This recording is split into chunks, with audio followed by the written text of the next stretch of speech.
Coach, can we start with an opening statement, please? Well, the first quarter was not good for us. I think they ended up missing one shot and shot like 80% from the floor.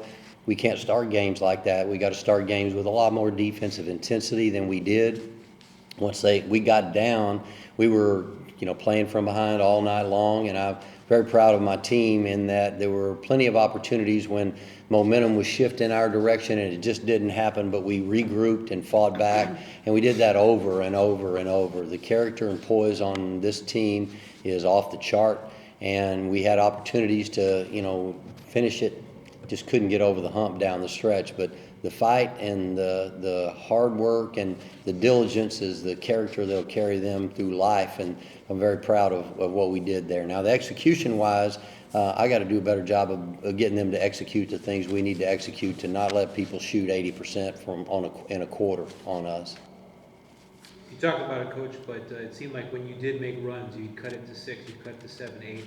They seemed to always have an answer. It felt like that they could hit a big shot, and they were doing a real good job of just kind of stemming your momentum every time you guys built it. Well, they have really, really good guards and a really good post player. And, it was basically get the ball to the good people and let them make something happen. And we were doing the same thing. We were getting the ball to our people, and they were making things happen. So we got ourselves in such a big hole, and then we started trading baskets with them.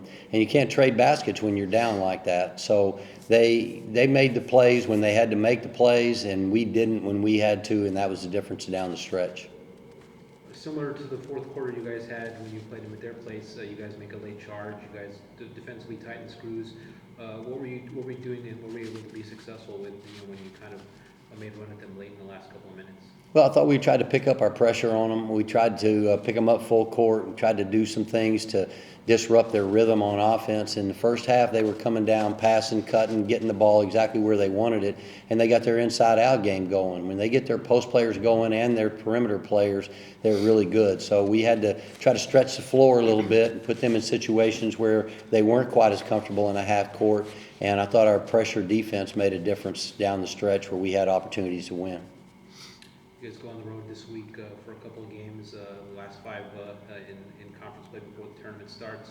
What do you really need to see over the next couple of days before you guys hit the road?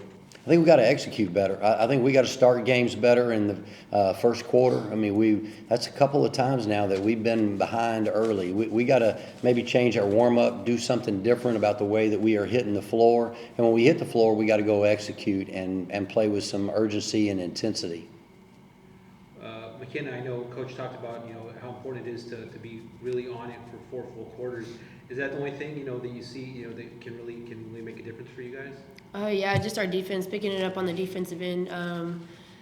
In the long run, defense wins games because not every night the offense will be there. So we just need to pick it up on the defensive end, trust our help, and just play our game. You guys are a veteran team, obviously some experienced players, some players that were on that 2020 team. What's it going to take to be successful over the last stretch before you guys get to go to Lake Charles? Unity, just trusting each other with the basketball on defense and offense, and just staying together throughout it all.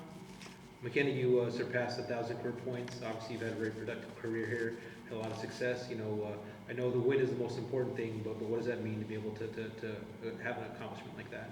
I mean, it feels good, but at the end of the day, nobody's going to remember how many points you have. It's what the team does in the outcome. Coach, can you talk a little bit about what McKenna has meant and what she's provided for this team, since she's been here with the Islanders? Well, she's an outstanding basketball player, one of the best that's ever played here. But the number one thing is she's a better person than she is basketball player, and she's pretty close to off the chart as a player. Outstanding leader, wonderful human being, great teammate, wonderful person just to be around, great sense of humor, hard worker, diligent. There's absolutely nothing she doesn't bring to the table, and she is the epitome of a student athlete. When they drew up student athletes years ago, they were looking for people with McKenna's GPA, McKenna's ability, McKenna's character, and she is the everything you want in a student athlete. and she's a great basketball player and a prolific scorer. So there's very few things that she hasn't done on an individual basis in her career, and we'll, go see what we can do as a team the rest of the way. Thank you.